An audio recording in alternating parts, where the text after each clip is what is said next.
You spoke about your film, The Swimmers, that was based on your life. How did you feel watching your story being portrayed in a movie? And did you feel like it was an accurate depiction? It was very accurate. Like I could say like 80% of it was definitely very accurate. And if there was anything that was fiction, it was because of a goal they had. So when we told the story because we can.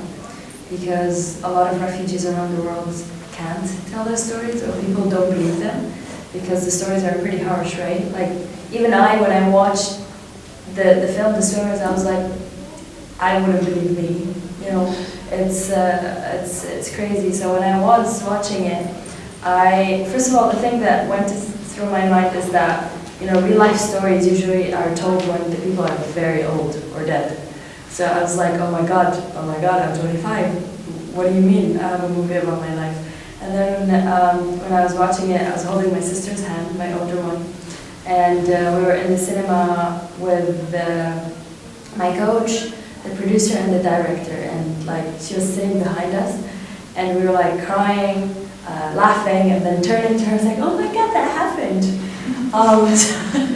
So it was really nice to watch it. But the most important thing for us is that we told not just our story. We told the stories of like so many refugees. Like when you watch the film, you're like, "Where's the cousin now? Where's that Ethiopian woman now? Where's Lulu? Where's everyone?" So that is the important thing. This film wasn't made to win awards. It was made for the people and for change. And I think it did very, very well, and it makes me very happy that like I still until today get messages of like, "Oh, I just watched The Swimmers and it made me cry," and I'm like, "Oh, I'm sorry." But yeah, I'm very, very proud of it, for sure. And have you reconnected with anyone? Yeah. To the trip with? Yeah, sometimes, some of them are in Berlin. Yeah, and the rest are either in Sweden. Some of them, I don't know where they ended up, but I know that like all of them are safe. Yeah. Yeah. I have is like, how can I help the whole world? That's how I think. And that's a very heavy thing to think of as a 27-year-old girl. So for me, since I left, I felt the responsibility of literally saving the world. And I think that's insane. But it's also good. Why? Because it comes from my heart. No one tells me to do it, right? No one is forcing me to do it. It's just me and the way I think. Do I think I'm going to leave a mark on this world, and that the work that I'm doing and the things that I want to change is going to be there when I'm gone? 100%. And that's the important thing. It's not like the legacy I leave behind. It's that I taught you that you can change, that you can help, right? That you can change the world.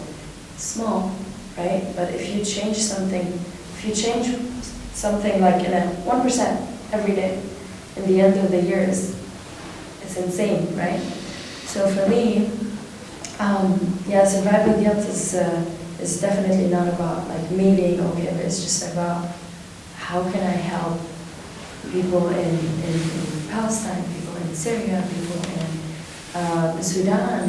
So it's not an easy task, but I think when you want to help, you can find people that want to help, right? Like if you're a swimmer, you're surrounded by swimmers, right? So if you're in school here, you're surrounded by your friends. So you sit down and bring everyone to a room like this and talk about how you can change the world. And that's how great things start in life. How do you think big companies start? Like insanely huge companies, like, you know the sports brand On, you know, it's Swiss. Do you know how it started? 2 friends, right? 2 friends. One of them was an athlete, and he was sponsored by a brand, and he said, "I have an idea, this is the shoe." They said, "No, we don't think we want it." He goes to his friend, he's like, "Do you want to open a company with me?" He goes, "Yes." 14 years later, today, they're one of the most successful companies in the world. So when you think of helping others, think of this company. Think of, yeah, one person said no, but that's not the end of the world, let me try again. So yeah, that's like what survival guilt motivates for me. Like, it's not like me existing in peace, but how can I help everybody? Yeah.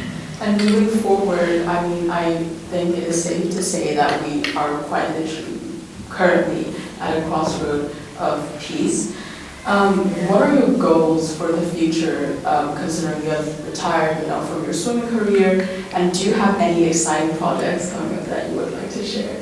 Yeah, so peace.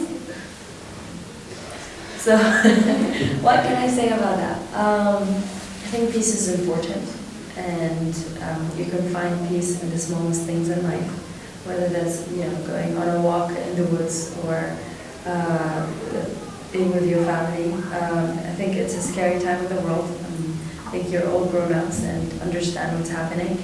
But do not let that hold you back. Do not let that stop you from living your everyday life, hoping for a better world, hoping to build the future that you dream of. I think politics is scary and what's happening is scary, but what I know about men in politics, again, is that they talk a lot. So I'm hoping that this is just a small hiccup along the way. But yeah, our world needs us, and it needs people to advocate for peace. It needs people to advocate for those who do not have a voice, for things that are happening right now in front of our eyes in Palestine. We have to talk about it. Things that happened in Syria. I think everyone's shocked when the regime fell after 50 years of oppression, of dictatorship.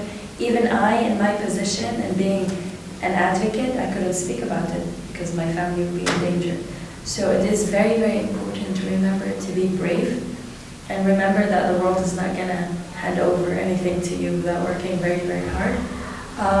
Projects that I'm working on, actually, I told your teacher, I am building a school in Syria this year, and that has been a dream of mine.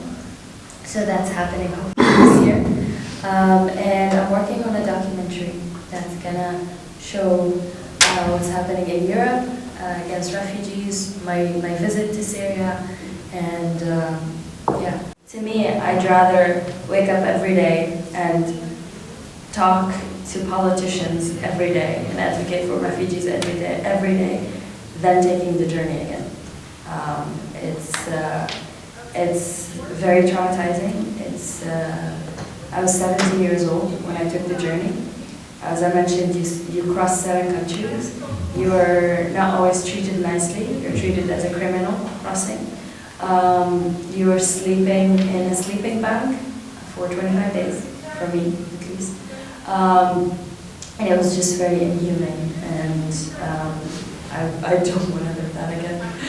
So I'd rather talk to, angry men. Every day I'm not changing the world. Because I believe that as a human being you can sit down and change the opinion of the other person. But I don't think you can convince, the sea to be kind. If that makes sense, yeah. And then you said you can't convince the sea to be kind. And that comes into my next question, because after you made that journey from Syria to Germany, how did your relationship with swimming and with the water change? It's actually very weird. I wasn't scared of the water. Maybe because the pool is different than the sea. Like, it's just, you can see 4 corners, you can see the ground, you're fine. I wasn't, I was in the pool almost a month later. And I was like, I'm scared. And then I jumped in, I was like, no, I know this one. It's just, this is the love of my life. I'm still scared of the sea though. Not because I'm scared of it, but because I have a lot of respect for the life lost in it. And I know that a lot of people suffered and couldn't be saved. So that's what I think of when I now go on vacation in the Mediterranean. I just zone out, and I always I'm thinking about it. And I think it's important to think about it, that the places where we go vacations are, whether that's in Greece or Italy, there are people that are drowning still every day until today. So yeah, it's very harsh, but it is the reality of what's happening in the world. But I just have respect. I'm not scared of the water. Thank you so much.